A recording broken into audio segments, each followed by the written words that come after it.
All right, some live images coming in of Prime Minister Narendra Modi along with Jagdeep Dhankar, the Vice President candidate for the NDA. The unanimous decision by the NDA to nominate Jagdeep Dhankar, the now former governor of West Bengal. Prime Minister Modi, Rajnath Singh, Amit Shah, JP Nadda, Nitin Gadkari, those accompanying the Prime Minister and Jagdeep Dhankar as he files his nomination for Vice President.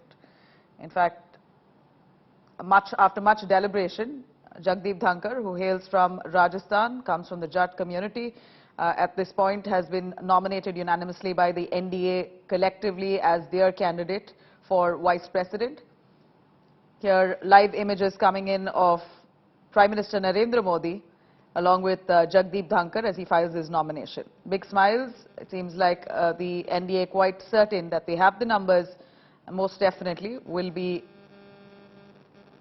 soon appointed as the Vice President, considering the NDA is quite confident. Many opposition parties who have, in fact, the opposition have nominated Margaret Alva as their opposition candidate for Vice President.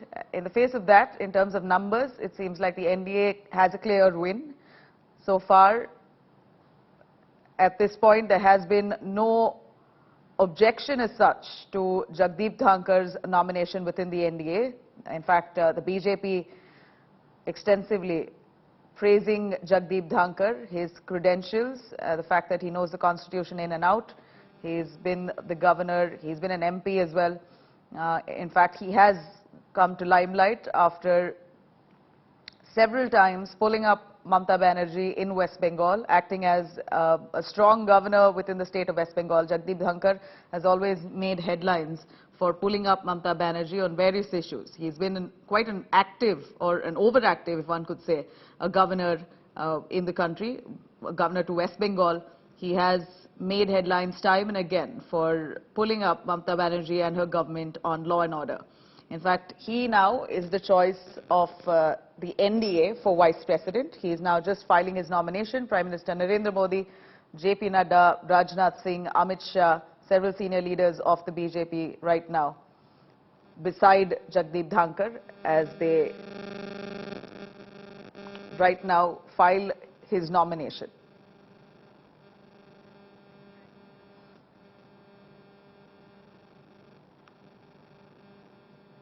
In fact, Jagdeep Dhankar is known as a man who knows the constitution. We are looking at several other smaller parties at this point, like the BJD, for example, as well as the AIDMK, who have already decided to go with Jagdeep Dhankar. Those who have not formally allied with the NDA also now pledging their support for Jagdeep Dhankar as the Vice President. The prospects of Jagdeep Dhankar clearly looks quite bright at this point. Let me quickly cut across to Rahul Srivastav joining us for more on that. Rahul, a quick word. Jagdeep Dhankar now filing his nomination. Prime Minister Modi, he's flanked by Amit Shah, Rajnath Singh, all the top leaders of the BJP who are currently with him. This is the second highest office in the country. Jagdeep Dhankar seems to be a fitting candidate according to the NDA. Give us more.